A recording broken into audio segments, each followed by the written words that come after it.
Just a pleasure. Good evening, everyone. Welcome to Bhagavad Gita. This Tuesday evening, I'm so happy that you could join me. Give me your association for this evening. We're going to continue with our Bhagavad Gita study. This is a weekly study group every Tuesday evening at 7 p.m. And now that you're equipped with the link, then you can join us at your convenience. If for some reason you can't join us, please know that every session, since its inception, has been recorded and is on YouTube under my page, which is Larry Puglisi, and you could see all the previous sessions. Currently, we're up to chapter 6, the Dhyana Yoga section of Bhagavad Gita, which is an important section to understand, especially if you are a yoga or meditation practitioner. So welcome again. Thank you again for giving me your association this evening. And we'll begin, as we normally do, with the Sanskrit of the verse that we are starting with, which is Bhagavad Gita, chapter 6, text 7, chapters entitled Dhyana Yoga. So Dhyana Yoga, every chapter in Bhagavad Gita has a title which indicates what kind of yoga it is. Arjuna Vishada Yoga is the first chapter title, which indicates Arjuna's despair serves as his yoga, his catalyst for yoga. Second chapter is Sankhya Yoga, the yoga of analysis, and so on and so forth. So we're on the 6th chapter, which is Dhyana Yoga, the yoga of meditation. So let me begin by reading the verse, the Sanskrit, just to get us into the mood of the dialogue between Krishna and Arjuna. There are over 700 verses in Bhagavad Gita. Literally 500 or so verses are spoken by Krishna himself, giving instruction to Arjuna and actually giving instruction to humanity. So the verse 7 reads as follows: Jitatmana prashantasya paramatma samahitaha shitoshna sukadukeshu tata mana pamanayo. And the verse reads as follows. Each Sanskrit word, my teacher, A.C. Bhaktivedanta Swami Prabhupada, gives the word and its meaning. So word by word, it's good to absorb the word for word meaning. Also, Jita Atmana means of one who has conquered his mind. Prashantasya, who has attained tranquility by such control over the mind. Parama Atma, the supersoul. Samahitaha, approached completely. Shita, in cold. Ushna, heat. Sukha, happiness. Dukeshu, and distress. Tata, also. Mana, in honor. Apamana yoho, and dishonor. So the verse, this is the translation now, as it is strung together. The verse reads as follows: For one who has conquered the mind, the supersoul is already reached, for he has attained tranquility. To such a man, happiness and distress, heat and cold, honor and dishonor are all the same. This is an indication of equanimity, or being equiposed, which is the position of someone who is advanced in spiritual life. I want to read the previous verse also because it's very helpful. This 6th verse, which we ended with, kind of sets the tone for the mood of the Dhyana Yoga section, and that's Bandhur Atma Manastasya Yen Atmaiva Atmana Jitaha Anatmanas tu shatrutve vartet atmaiva shatruvat. For him who has conquered the mind is the best of friends. But for one who has failed to do so, his mind will remain the greatest enemy. So this is the transition chapter. Previous to these chapters, this particular chapter, chapter 6, and in chapter 1, we have the setting, Arjuna's mood, how he becomes distraught because he realizes he's on the battlefield and he has to fight his friends, relatives, and teachers, etc. And that makes him despondent. And he gives his reasons to Krishna why not to fight. And as he's given his reasons, he becomes more and more despondent. Second chapter, Krishna begins his instruction. First and foremost, Arjuna says, I won't fight. And then Krishna tells him, you must fight. You must uphold your duty, your dharma, your responsibility to humanity. And then Krishna begins his instruction to Arjuna. And it's very interesting. The Bhagavad Gita is very interesting because where Krishna or how Krishna begins his instruction to Arjuna. Remember, Arjuna is despondent. He's faced with this dilemma. He has to fight friends, family members, teachers. Remember, this is a culture of respect. This is a culture of etiquette. So this kind of position that he's put in is creating a big quandary for him. How do I do this? How do I fight and kill these people that are respectable? So second chapter, the way Krishna instructs him is second chapter, Krishna talks about the distinction between the soul and the body. Half of the second chapter or more Krishna is instructing Arjuna very in detail and very succinctly what is the distinction between matter and spirit. And then Krishna moves on. Once he makes that point, he moves on to discuss the action of the soul, karma yoga. Karma means action. Yoga means to link with the Supreme. So what action do we perform that will be a connective action, connect us to our relationship with the Supreme? That's the second chapter. Third, fourth, and fifth chapter that we've gone over talks in great detail about karma yoga. So Krishna is giving the one pathway, which is yoga. The banner would be yoga is the pathway to become free from misery, free from suffering, free from distress, free from confusion, the title would be yoga. And then Krishna gives different approaches to yoga because Krishna indicates in the fourth chapter that human beings are broken up into four different personality types. Those who are intellectually, philosophically inclined, those that are of the protective spirit, the warriors and managers of society, those that are mercantilistic, bankers, farmers, anyone to do with providing society with sustenance. And the fourth personality type is those that are service oriented.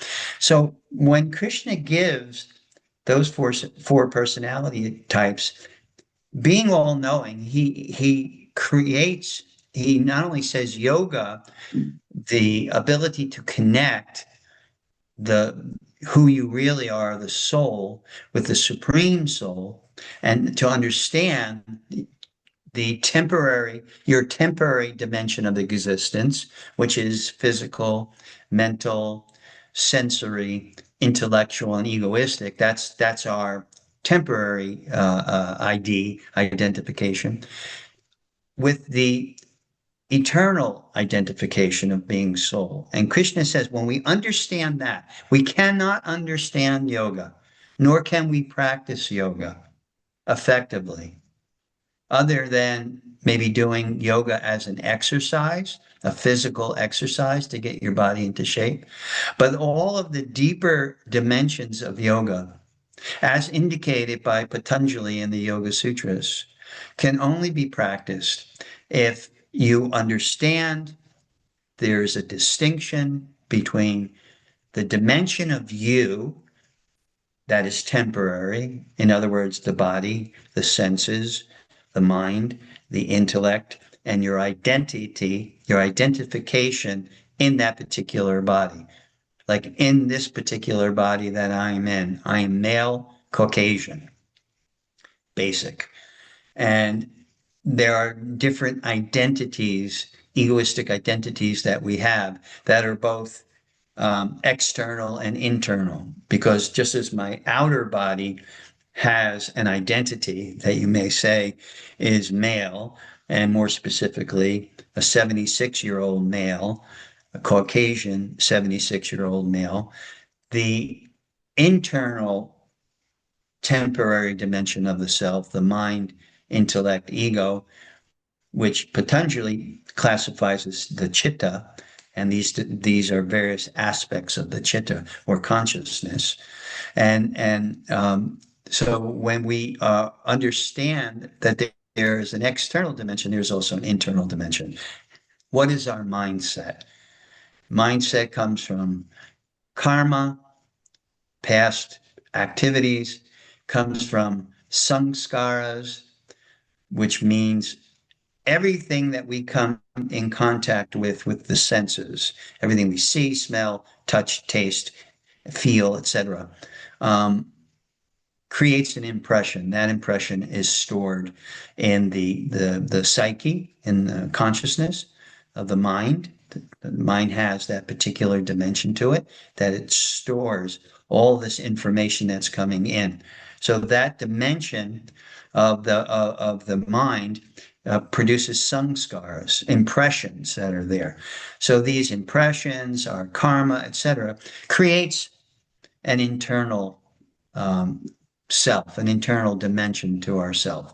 So we have the external feature and we have the mindset that karmically we possess, and that is there. So Krishna in the second chapter, he discusses the distinction between both. And then he makes the statement that as long as you identify only with your external dimension, there will be suffering. There will be unhappiness. Sukha, dukkha, that means happiness and distress. You will go through the dualities in life of happiness and distress, the experience of heat and cold, all these different dualities that are, some are the source of happiness and some are the source of distress. But primarily what Krishna states is that as long as we're only identifying with the uh, external temporary dimension or the internal temporary dimension, there's going to be misery. Misery which comes from the atmika, misery which comes from your own body and your mind. Like when you get sick physically or mind, you have mental distress or other anxiety, etc. Then adi bautika, which means from other living entities. You may go out. I know quite often I really love my backyard. I go out into the backyard. If I go out during the wrong time, sunset, sunrise or sunset, mosquitoes are there. So you're trying to be peaceful, you're trying to be meditative, mosquitoes are biting you, or flies are coming, etc. So that's miseries which are caused by the body or the mind, miseries which are caused by other living entities, and adidaivaka, miseries that are caused by natural occurrences like hurricanes or tsunamis or nor'easters or whichever part of the world you are located in, these natural causes that would create distress and suffering. So Krishna says, as long as you invest consciousness and your energy only in the external temporary or the internal temporary, you will suffer. So the way one becomes free from suffering is to also, not to ignore or negate those temporary dimensions of your existence, because you are living in them, albeit it's a temporary situation, but you are living in it. So it's not to ignore them, it's to understand them. It's to understand that position of temporality and to invest time, energy, thought, concentration, focus on your internal, eternal spiritual dimension. So that's second and third, fourth, fifth chapter. Krishna talks about quite extensively about karma, which is action. And he talks about action in three different tiers. Karma is the overarching description for action that has reaction, which means action of the temporary body and mind within this material world. And that dimension goes under the law of karma. So karma means the overarching principle of action and reaction. Karma also means good action. Therefore, you get good reactions to that. Vikarma means bad actions or actions that go against the mandates of the universe, universal law, and of the supreme. So vikarma means you do whatever you want to do and you ignore that there are universal principles, universal laws, as well as laws that come from the Supreme Personality of Godhead. And then, so karma, good action, good reaction. Vikarma, bad action, bad reaction. And then the third one, which is more akin to the development of your understanding of your eternal spiritual nature, that's called akarma. And akarma means action that you can perform that has no reaction. It's not subject to the law of karma, action and reaction. And that basically is the yoga that Krishna is introducing us to. So karma yoga, and within the context of karma yoga, those three chapters, third, fourth, and fifth chapters, within that context, Krishna talks about other yoga, more what might be considered more of a minor. The karma yoga may be a major identification, and then Jnana yoga is the second one that Krishna talks about, and ultimately Krishna talks about and emphasizes bhakti yoga.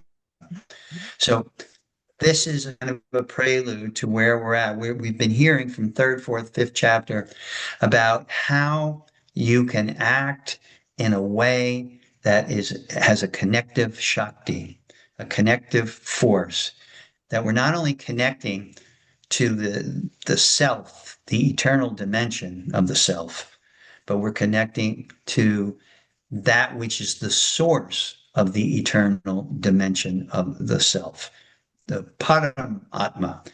Anytime the word param is used as a prefix, it's usually in reference to the supreme, atma and paramatma. So atma has different meanings. Atma can mean, because Sanskrit is a very deep language, a multi-layered language, Atma can be referred to as the body. Atma can be referred to as the mind. And this, it takes on its meaning depending on the context in which it's used. Not only the context, but also the school, the Vedic school of thought that is using that particular concept of Atma. So body, mind, intellect, and soul. It can be used in reference to the soul, and then it can be used with the prefix param. It can be in reference to the supreme soul, the source of all souls. So we get to that point where we're talking about karma yoga, and karma yoga in a nutshell means action becomes a yoga or obtains a connective shakti, a connective energy, when we do things in recognition of the Supreme Soul. And we do things as offerings to the Supreme Soul. Action can be binding, which means it can bind us to this material world, or action can become liberating. Krishna makes that point. Jagnartat karmano nyatra. So this is action that has no binding effect, or lokoyam karma bandhana. Karma bandhana means, or it can bind you to the material world.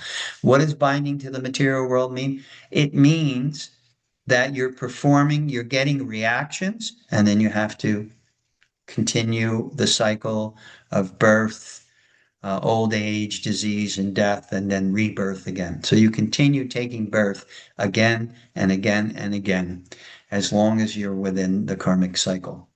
As soon as you decide that this this taking of birth and living is not fulfilling me, not giving me fulfillment. It may be giving me little glimmers of happiness, sukha, but it's giving me a whole lot of dukkha, a whole lot of distress.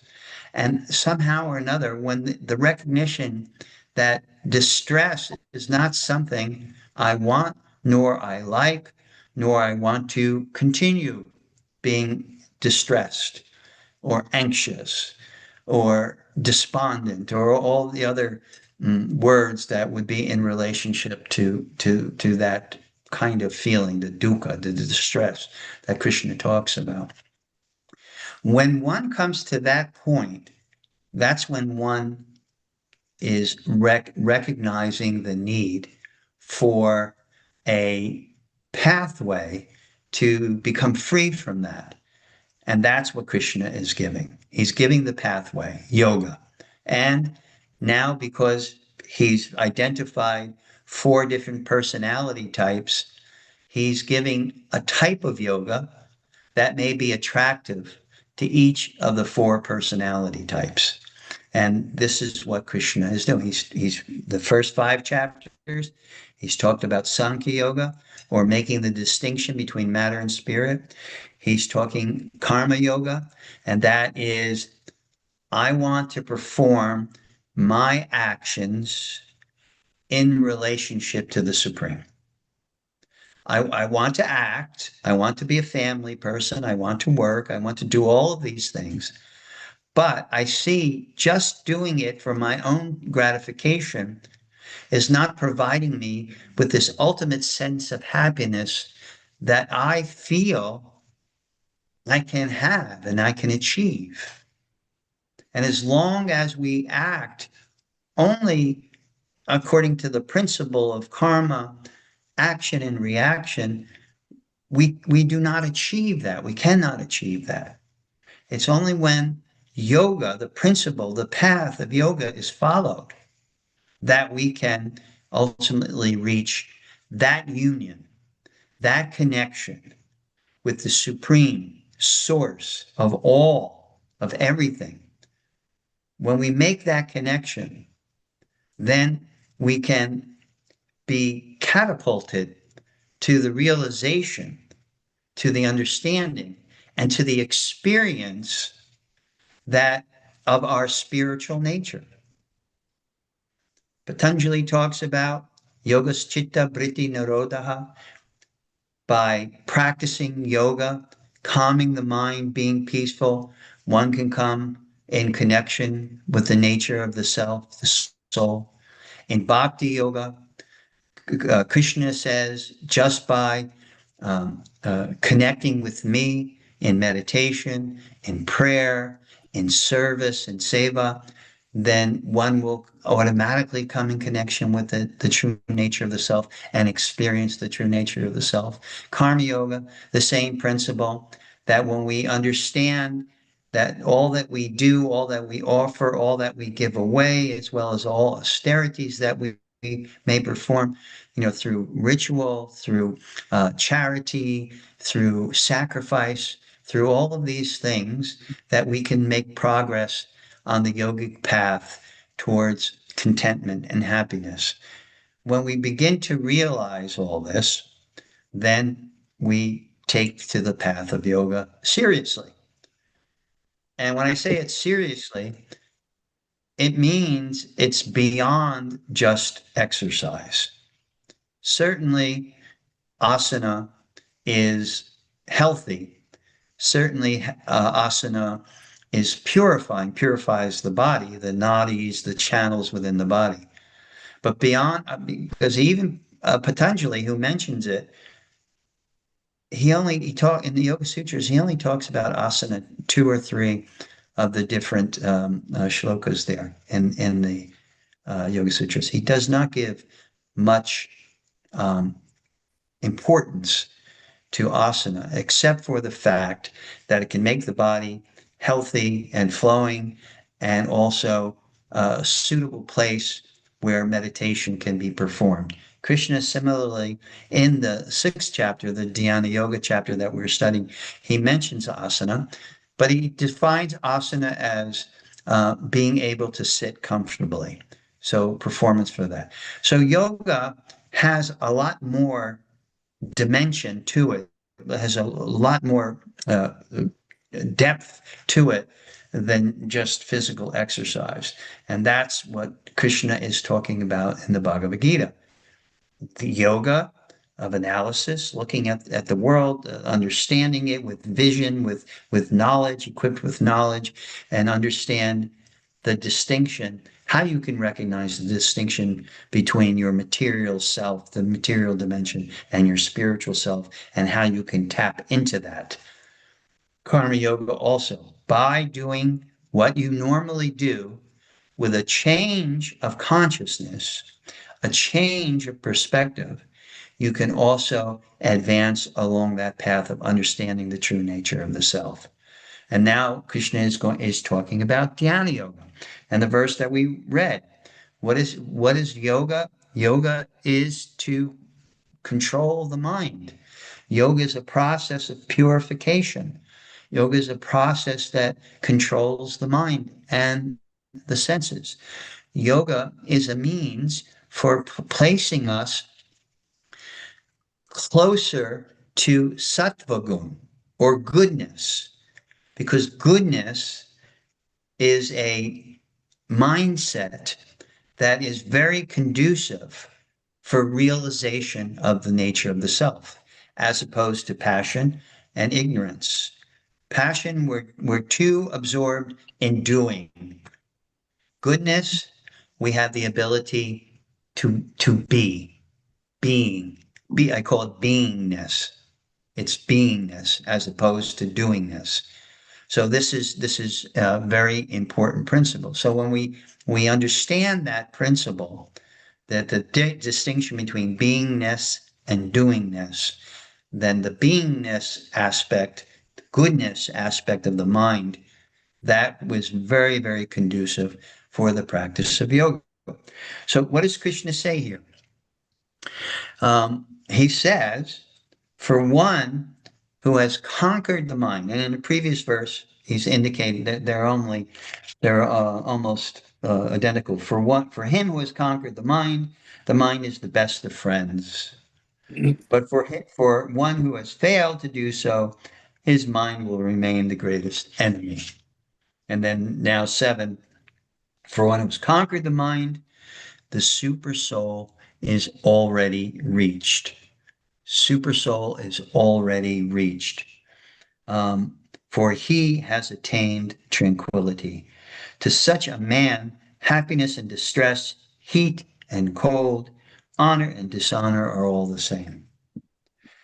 In the 15th chapter of the Bhagavad Gita, Krishna talks about the super soul. Sarvasya chaham ridi sanivishto atak smritir jnanam aponam cha. The super soul, or divinity, the divine personality, which is always separate and distinct from the Atma, the individual soul, the Jivatma, the individual soul, that is you and me, separate and distinct. So we actually have two souls living in the area of our heart, the super soul and the individual soul, according to Bhagavad Gita. And that super soul is the source, as Krishna says, of matak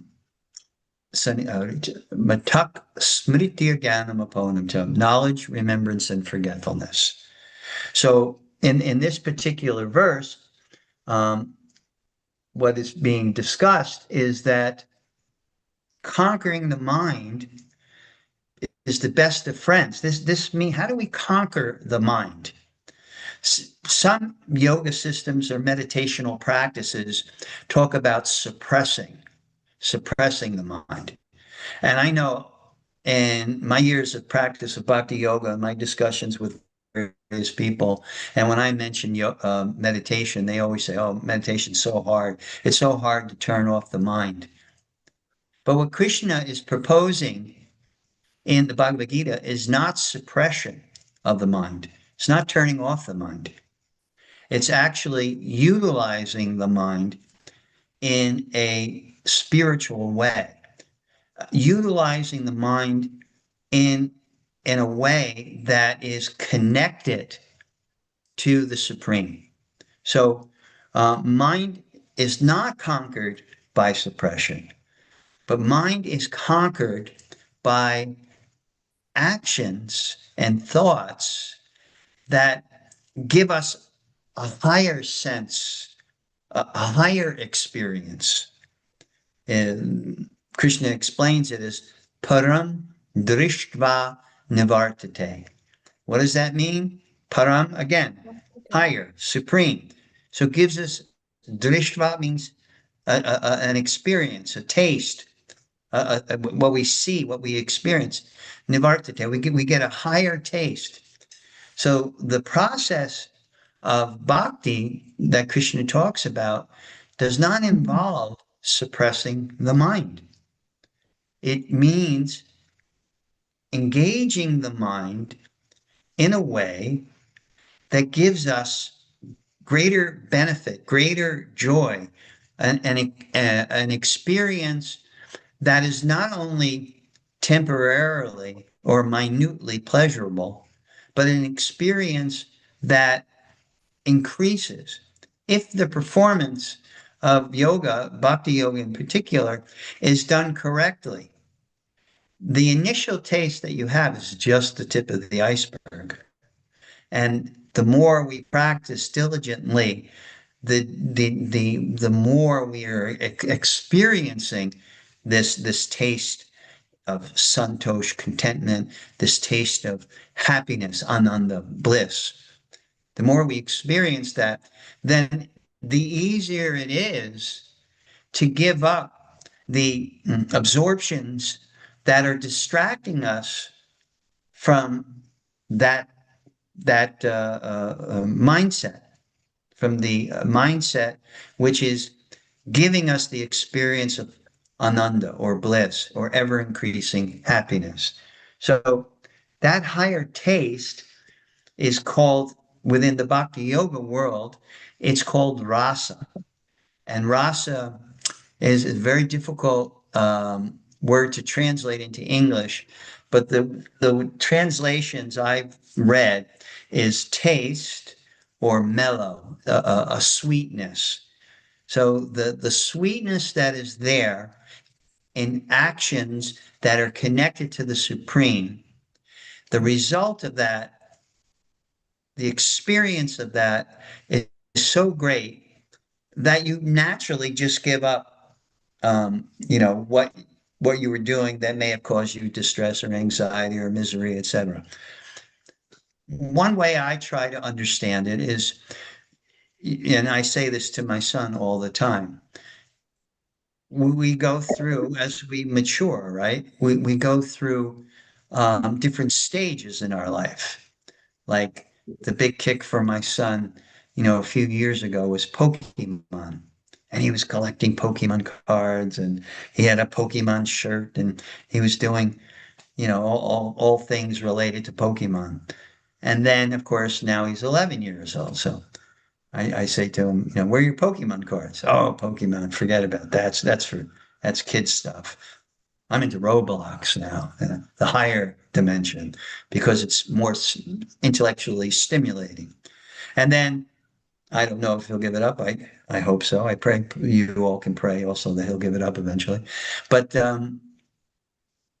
as we grow older, things take on a new dimension, and we give up the older things, the things that we're doing when we're a certain maturity level, and we move on.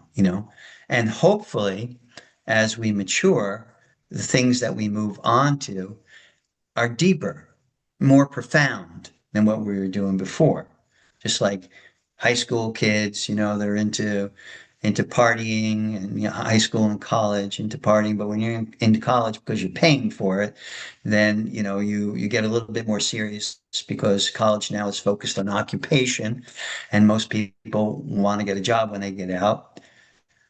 But in high school, there's a lot of partying and this and that. And eventually, as you more and more mature, you see the futility in that, in terms of placing your time into that. We become more conscious of health.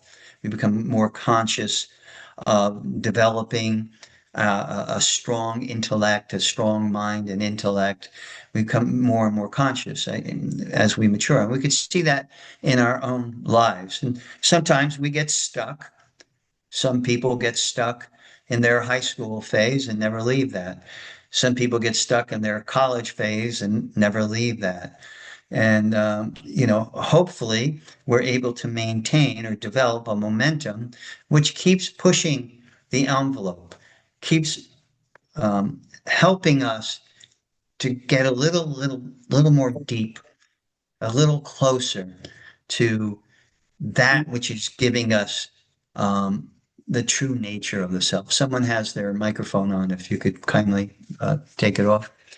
Um, this is the progress or the evolution that we hope to do. So that's param drishva navartate. From the Bhakti Yoga position, neither desire is not um, evaporated. Desire is not extinguished.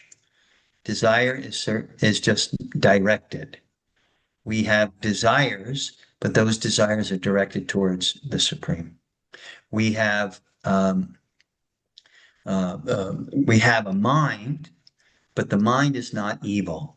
The mind, in its confusion or in its bewilderment, is just misdirected. So yoga is to teach the process of redirecting desire towards that which will give us param drishva nivartate, a higher taste, a taste that will allow us to um, give up the actions that are causing us to be bound up in this material world and experiencing the reactions, the good reactions, the bad reactions.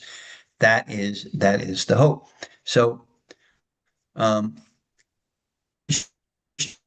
spoke about sannyas. He talked about renunciation, and he really clarified it very nicely. He said that renunciation is not giving up the world, negating the mind, negating activities. He tells Arjuna, neither sannyas nor yoga means that, but true sannyas means that we do what we normally do, but we become free from possessiveness. We become free from karma palam, the fruits of our actions, that we're doing actions or activities only for our gratification. Krishna says the real yogi, the real renunciate, is not he who lights no fire, right? What does Krishna say in the first chapter? Um, Not he who lights no fire and performs no duty. lights no fire, or performs no duty. So he's saying the traditional understanding of renunciation is that you give everything up. You don't perform sacrifices, you don't perform rituals, you don't perform any of that. And when he says lights no fire, that means the fire in sacrifice, the Agnihotra, fire of sacrifice, that ritual purification. So he talks about two different things when he says lights no fire, or lights no fire to cook. So the traditional sense of sannyasis, they go away. This is what Arjuna wanted to. They go away, they light no fire. They don't perform any sacrifices, and they don't even cook. They just beg. But Krishna is saying, no, that's not real or complete renunciation. It's renunciation of the sort, but it's not complete renunciation. What is, in terms of yoga, it means freedom from possessiveness, understanding, and this is very hard to wrap our minds around, understanding that action is to be performed, the fruits of our action is to be offered to the Supreme. The fruits of our action is to be an offering. Now, we are conditioned, and this is why it's so hard. This is why we kind of are taken aback when any mention of renunciation or is there, because we have been conditioned from little babies to work in such a way that you can enjoy. The result of your work and your activities is so that you are enjoying. That's what we're conditioned. So now here Krishna is introducing this concept of renunciation, which means not giving stuff up, but simply engaging in a process, a pathway that will help us to understand that real happiness, real santosh, real experience of contentment comes when we work in the capacity that we're meant to work. We have a natural instinct. We have a natural responsibility, a natural tendency, so to speak. So when we learn to work according to our nature, but we also know that whatever we receive as the fruits of our action is first an offering to the Supreme. If we can understand that principle, Krishna says that is the yogi, that is the renunciate. So a person, could be a sannyasi who renounces the world, etc.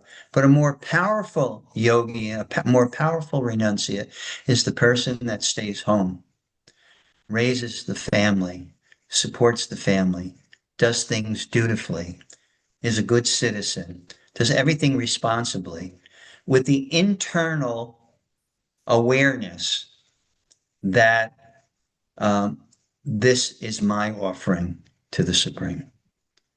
When that is there, Krishna says that is the true renunciate. That is the true yogi, and not one who lights no fire or nor performs no action or work. And when one comes to that level, when one can cultivate that mind through the process of yoga, cultivate that mindset, that freedom from attachment to enjoying the fruits of your actions, then Krishna says your mind becomes settled, peaceful, samatvam, equipoised, balanced, steady, stable, can live through any of the dualities that we may be faced in the course of our life. And that peacefulness, that contentment helps us to go on, just to perform our duties with a great deal of joy. Text 8, Krishna says, a person is said to be established in self-realization and is called a yogi or mystic when he is fully satisfied by virtue of acquired knowledge and realization. Such a person is situated in transcendence and is self-controlled. He sees everything, whether it be pebbles, stones, or gold, as the same. How is that possible? How am I going to see pebbles, stone, gold as the same? We are conditioned, especially now. What's the price of gold per ounce? I think it's $4,900 per ounce. So gold, how can you see gold as the same as a pebble? What kind of insanity is that? And Krishna is saying that real value of anything is its utilization in service to the Supreme. So if we strive to get gold and we become mad after the pursuance of gold and hoarding of gold, etc., that will cause anxiety, that will cause stress. In the course of our action, Krishna says, if we have cultivated this freedom from possessiveness, you may acquire gold or wealth. It's not that there is no history of wealthy, advanced yogis. In the Chaitanya Charitamrita, for instance, one of the greatest devotees, yogis, was Pundarik Vidyanidhi. Pundarik Vidyanidhi, by any standard, was a multimillionaire. And when one devotee, I believe it was Gadadhar, was instructed to receive spiritual guidance from this person, Pundarik Vidyanidhi, when Gadadhar went to see him, he was shocked. Pundarik Vidyanidhi was sitting on a throne encrusted with jewels, and he had a gold spittoon, and he was dressed in silks and adorned with jewelry, rubies, emeralds, pearls. So when he saw Pundarik Vidyanidhi, he said, "Oh, I can't receive spiritual instruction from this sense gratifier," and he went away. And then when he was told by Chaitanya Mahaprabhu, just quote a verse from the Srimad Bhagavatam and see his reaction. So he did that. He went back to Pundarik Vidyanidhi and he quoted this verse about Krishna and one's love for Krishna and one's relationship with Krishna. And he fainted in ecstasy. At that point, he could see that Pundarik Vidyanidhi, although externally appeared to be a dollars and cents man, externally appeared to be a sense gratifier, internally, his absorption was on God. His complete and total absorption was on God. So this is an example given of someone who is fully conversant with the ways of the material world and success in the material world, but internally had developed, had cultivated the understanding and the absorption in that life was meant for service to God. So that's why bhakti is considered the yoga path of engagement rather than negation. Where we engage everything. Because it's natural to engage in action, and it becomes natural, it becomes second nature when we learn how to engage our action and the results of our action as a service or an offering to God. And that way we get a profound taste, a param drishpa nivartate, where we don't want to go back, to resume, actions which are diverting our attention from development of our spiritual consciousness. There are two stories in the Srimad Bhagavatam which show the difference between one who engages in yoga as a process of negation and one who engages in yoga in the way that I'm talking about bhakti, as engaging the mind in service to the Supreme. There's two stories about negation. One is Vishvamrita Muni. Vishvamrita Muni was a Kshatriya, he was a warrior king. And it's a very long story. I'll really cut it short. When he went up against a yogi, Vashishta Muni, his power, his army, his weapons had no effect on Vashishta Muni. When he saw how powerful this yogi was, he wanted to do that. So Vishvamrita Muni gave up being a warrior king and he went into meditation. And for many, many, many years, he involved himself in meditation. But what happens when we follow a process of negation, shutting down the senses, shutting down the body, the bodily activities, etc.? We don't get rid of desire of enjoyment, because that's so deeply rooted. Um, Kama Esha, Krodha Esha, Rajaguna Samudbhavaha. Kama Esha means desire, Krodha, anger. These are what bewilder the ordinary living entity. So Vishwamitra Muni engaged in the process of negating his senses, sitting silently in meditation for a long, long time. When Indra, the king of the demigods, the Devas, when he saw how Vishwamitra Muni, by virtue of his yogic process, was becoming very, very powerful, he wanted to break his trance. Because if you read in the Yoga Sutras, if you haven't read the Yoga Sutras, if you read in the Yoga Sutras, I think it's the third part, the third pada, Patanjali says, yoga is so powerful that you can develop these mystic powers, very powerful ability to manipulate the material world. And that's the various mystic powers that are there. There are different mystic powers that are there. I forget the names of the mystic powers right now, but there are 8 primary and 10 secondary mystic powers.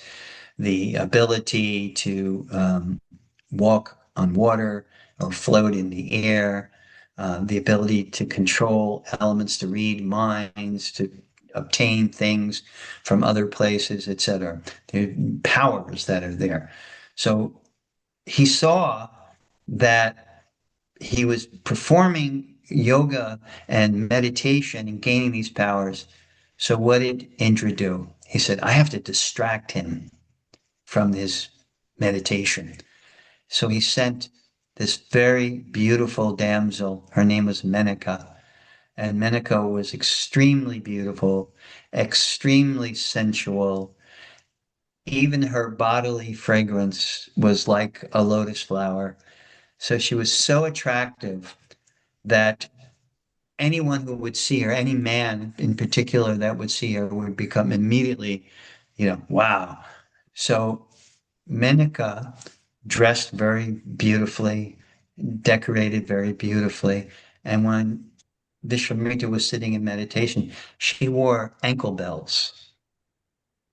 So just, if you ever heard a woman who wears ankle bells, it's ching, ching, this nice little tingling bell sound is very attractive. So when Vishwamitra was in meditation, he heard that and he opened his eyes and he saw the beautiful Menaka, and immediately he lost his trance. And then there's another story, same situation, Shalbari Muni. Shalbari Muni wanted to become a very powerful yogi. He was a little less advanced than Vishwamrita. Shalbari Muni went into it to become a powerful yogi. And he was underwater and he was meditating underwater. He was able to sustain his body just by holding the breath within the body. So he was in underwater for a long, long time in deep meditation. And this process, the point I'm making here by telling you these two stories, the process of negation of the mind and the senses, the activity of the mind and the senses, does not purify the heart from desire, does not get that desire out there. That's why Krishna says, by performing bhakti, action, it purifies the heart from desire and redirects desire towards the Supreme, pleasing the Supreme. That has a purificatory effect, and that gives us the strength and the determination to, even though desire may still be there, we can redirect it. We have the ability, the intelligence, the determination, the perseverance to redirect desire towards the Supreme.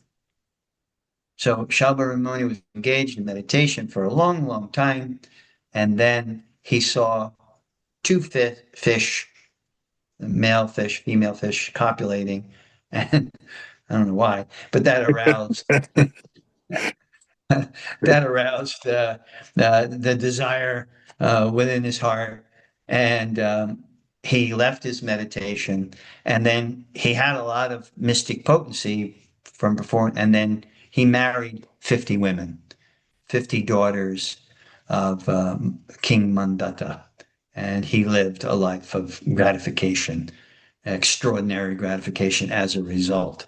Now, Patanjali says that can be done and you can achieve that, but that's not going to give you the ultimate satisfaction that your heart is longing for.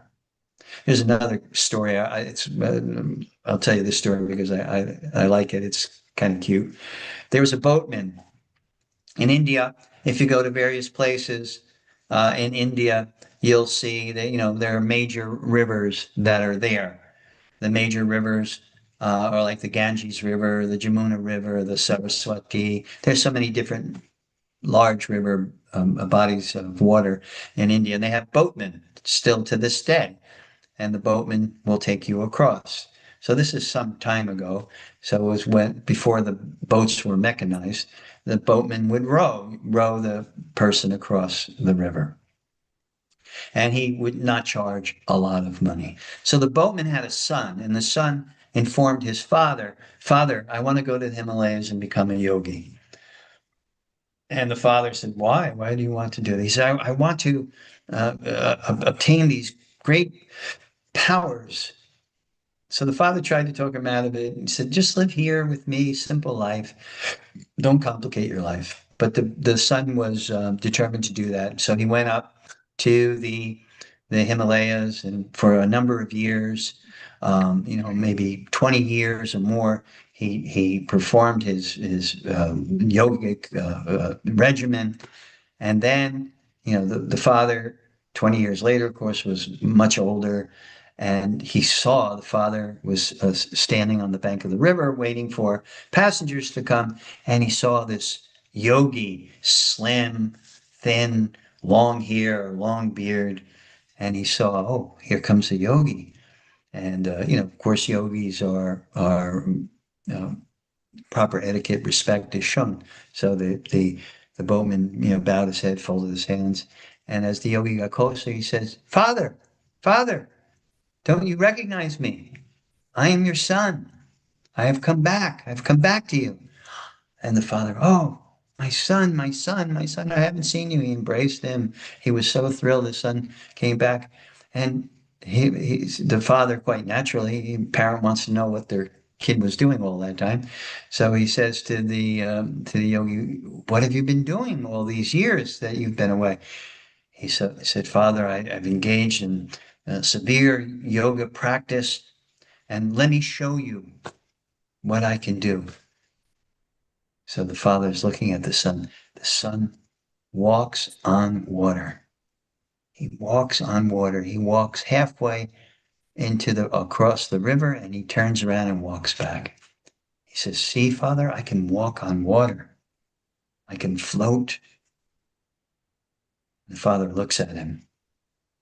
He said, "All that time, and you can walk on water?" He said, For a few pennies, I could have rowed you across." and saved you all that time. You could, you could have rode across. I like that story. So the negation of the senses may produce powers that you can get great deal of sense gratification, but desire will still be within the heart. And the mind still has the ability to become your worst enemy. So, bhakti, the yogis in bhakti, Haridas Thakur, for instance, was an extreme yogi, and he was approached by Maya herself, and she wanted to lure him out of his deep, profound japa meditation. But when she went to him, he was not disturbed because he's experiencing such a high taste in his japa and his meditation that even though she was very beautiful and fragrant as a lotus flower, a lake full of lotuses, her fragrance filled his little hut.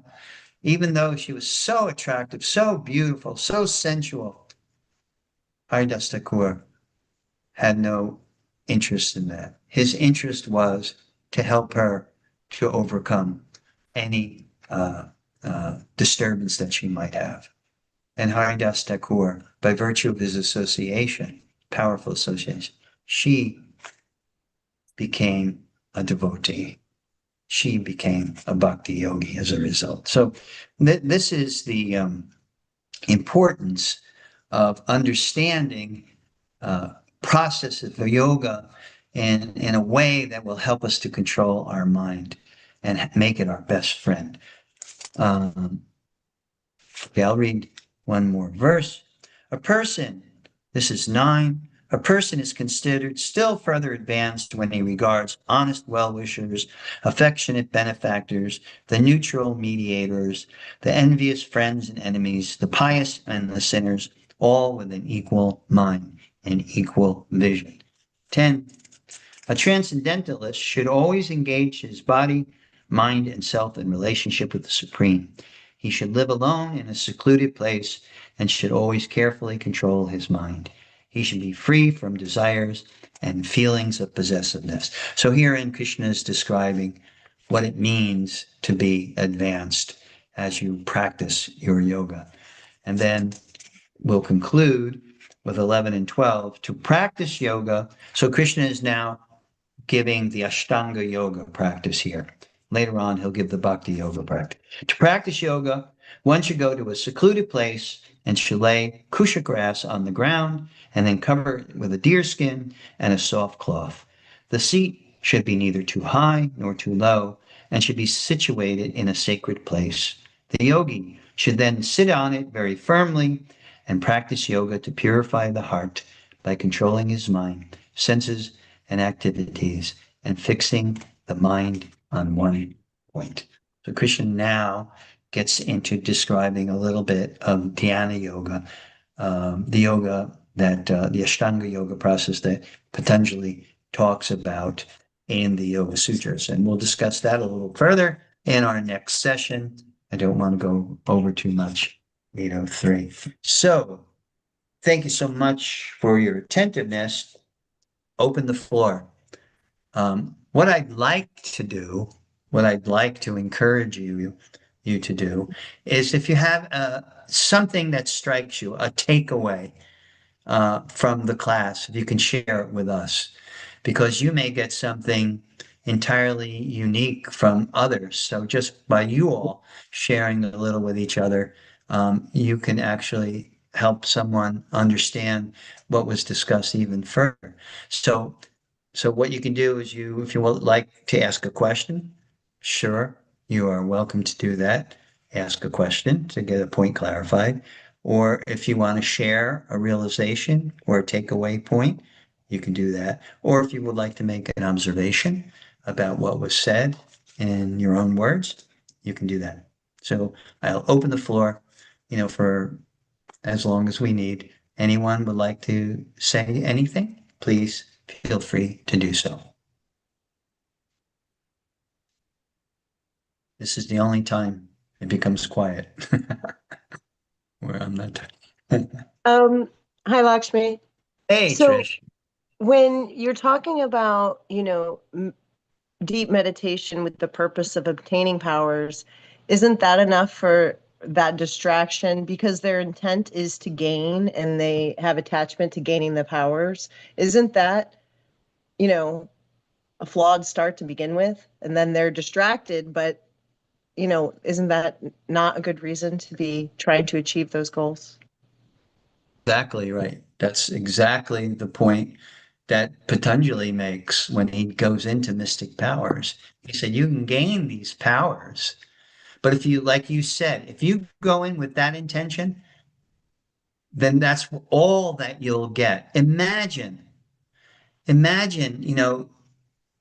you, you could have something tremendous, incredible, totally self-satisfying, and all you go for is, something that'll give you a little happiness.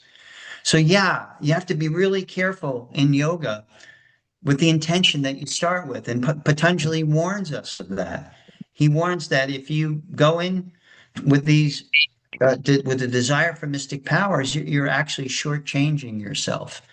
For what yoga can achieve is eternal, ever increasing bliss and a full immersion in your eternal spiritual nature. Whereas yoga powers is still material. It's a material activity, albeit it's of a higher dimension. It's a material activity, and there's still karma involved, which means reaction. There's still reaction. So your observation about going into it with that intention is flawed from the beginning, is exactly right. Therefore, one should, when practicing yoga, one should do a real soul search and say, what do I want out of this? Because it's like it's like the Aladdin and his lamp. Um, whatever you wish for, you'll get, and sometimes once you get it, you don't want it. So go into your yoga practice with the proper intention, and if that intention is to understand your relationship with the Supreme, that is the proper intention, and everything can be revealed to you. And the level of experience of happiness is so great, it dwarfs mystic powers and fame. Some people do yoga to become famous. Like in the kirtan world, some people perform yoga, kirtan, and they may become famous, but that's all they'll get is the fame. They may even make money, lots of money doing it, but that's all that they'll get. But if a person goes into kirtan with the intention of, this is my offering to the Supreme. I don't care if I become famous. I don't care if I become wealthy. All I want to do is express my heart in this musical, rhythmic, melodic way through mantra and desire to please the Supreme. And that will come. So yeah, that's a very, thank you, Trish, for putting that on the floor. It's a very good observation question. Anyone else? Josh, what do you think? You're a Kirtaniya. What's your mindset when you go into kirtan? You want to share your secret? Um, Sorry, what? You Um, know, as a Kirtaniya, right? yeah. One of the things that you've probably developed in terms of your development as a Kirtaniya, a mindset, an approach, right? Hmm. How do you adjust your mind when what goes through it? I know I've tried to develop a little mantra well, there is a mantra that frees one from pride.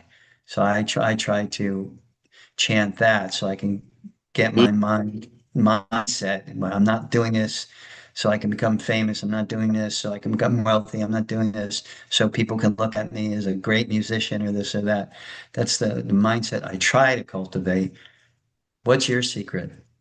Well, from the beginning, kirtan,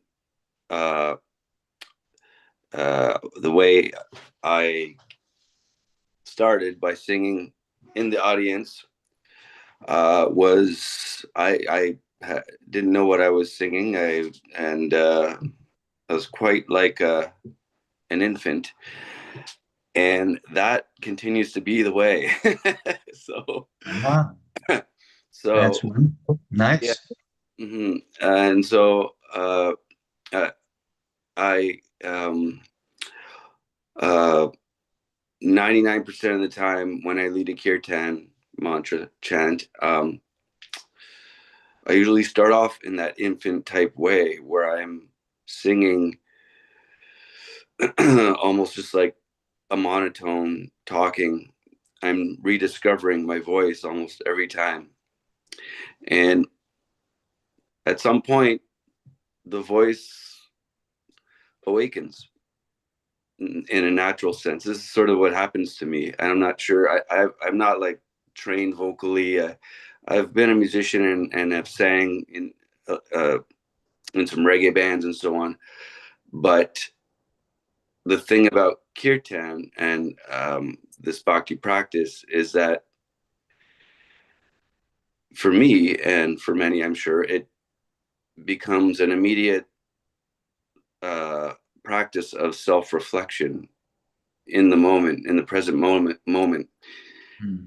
And while you're in practice and you're noticing your energy and you're noticing your body, and as long as you give effort, the the energy will naturally rise, and you will naturally in a sense potentially heal parts of yourself and others. So often tears are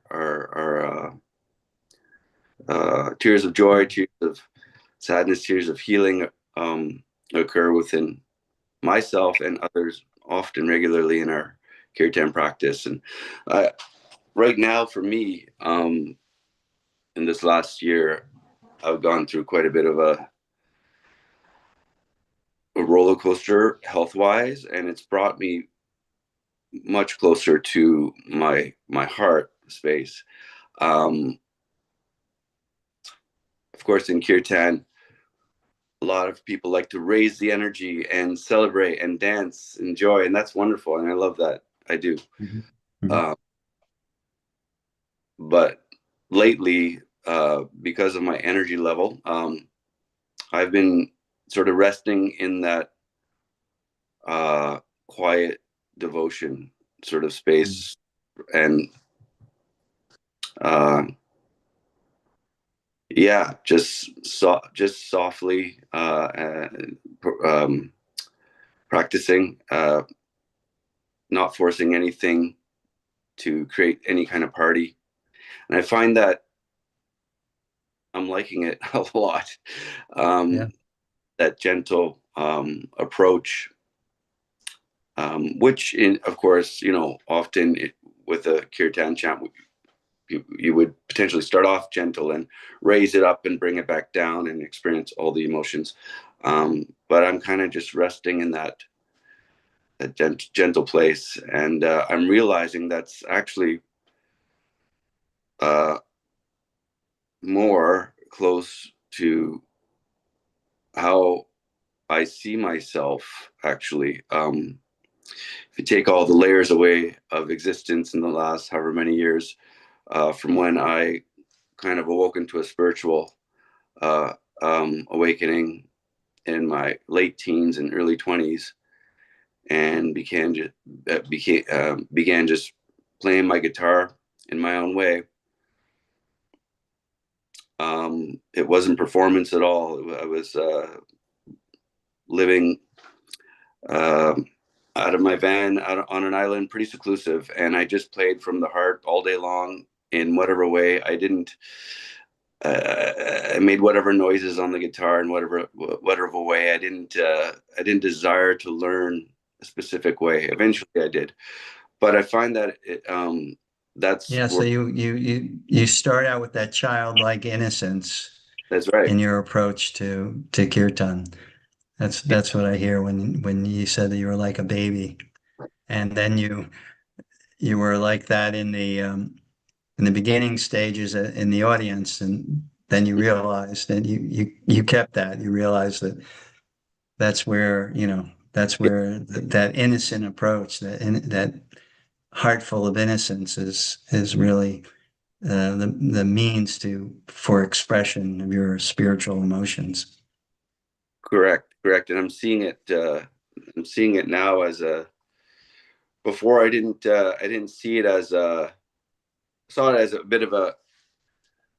Or I witnessed it, and I guess sort of as a hindrance in a sense in the beginning, let's say, and then eventually awakening to um, the energy shifting and whatnot, and just every time realizing that it's okay, to just be present moment and sing the way you feel in the moment and allow the energy to move through you in devotion. It's funny because I had a similar experience. I was diagnosed in 1995 with hepatitis C, and at that time, they knew nothing about hepatitis C. So I asked the doctor, what's my future? And the doctor's response was, cirrhosis or cancer. That was the answer that he gave me. So I was like, what? Because I was relatively healthy guy. I was very active, very healthy. And one of the things about hepatitis C is it's asymptomatic to a point. And when it does get symptomatic, then you're pretty much on your last legs. So I was like freaking out. What's going to happen? And, now I'm being put to the test. Now I have to really depend on Krishna, et cetera, et cetera. And it wasn't until 2008 that I found an experimental procedure that was getting really good results in curing Hep C. And so I became a part of that program. And long story short, in 2009, I started in November, that procedure in 2008. In 2009, May, I was cured. But in the beginning stages of that, from like November, December, January, it's really hard on the body. It's really hard on the mind. One of the I don't know if you've noticed anytime they're advertising a drug, a lot of these pharmaceutical companies, they're advertising a drug and they'll say, oh, take this and you'll lose weight, and take that and you'll do that. You'll get free. You'll put off cancer and then the rest of the advertisement are all the symptoms or all the things that you can get, reactions, and almost invariably suicidal thoughts or depression is in there, almost invariably. So one of the most powerful side effects of the drug that I had to take was um, depression and suicide. In fact, the person who told me about the program, who also was in the program, committed suicide.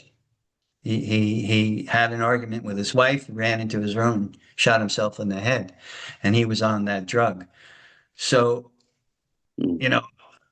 I said to myself, I can't fight the mind. I have to engage the mind. So if you go on YouTube, I have an album, a CD that I made at that time, the time that I was taking that chemotherapy protocol. And you'll hear probably a little difference both in my voice and in the mood of the kirtan, because like you, um, Josh, I was much more contemplative. I was much more inside myself than, like this joyous, sometimes I do a rousing kirtan and get people to dance and stuff like that. But if you listen to the whole album, the whole CD, it's called Chants, like you chant, Chants Encounter. And if you go on Spotify, I think it's on Spotify, you can listen to it. But you'll hear a difference, I think, in my voice, and you'll hear because of that. So, Wow. yeah. I look forward. It was, it was my only salvation. I thought, if I can make this an endeavor to please Krishna, then I'll be inspired rather than depressed, and that's exactly what happened. Because I didn't start until December, so December, January, February, March. It took me maybe 4 months to do it, Mhm. and then the end of the was May, and that's when they tested me, and that's when I was free of Hep C and have been ever since. Beautiful. So yeah, so it is a very potent way to deal with challenges in your life for sure. I can tell you that. Mhm. And kirtan is mantra meditation, mantra yoga, and it's very, very important. Mhm. Anyone else would like to share? I thank you, Josh, and I thank you, Trish, for the question. Anyone else have anything else they would like to say or share with us? Well, I thank you for your kind attention and giving me your association. Um, your association is greatly appreciated. That's actually very inspiring for me to be with people that I know or am getting to know, and share the wisdom of the Bhagavad Gita. I've been studying since 1971, 1970, 71, and feel like it's time to share. So I'm going to commit to all the whole 18 chapters to YouTube, so it'll be there for posterity's sake. And hopefully we'll move a little faster, but if not, we'll be getting some. If you have any, I'm opening any. Thank you, Shannon. If any of you have any suggestions you'd like to share with me, you things you would like to see included in the class, I'm always open. No hard and fast rules here. So until next week, next Tuesday, same time, same station, you all have a happy, healthy, and holy week. Thank you again, and Hare Krishna. Hare Hare Krishna. Krishna. Thank you so much. Thank you. Hare Krishna. Mhm. Thank you.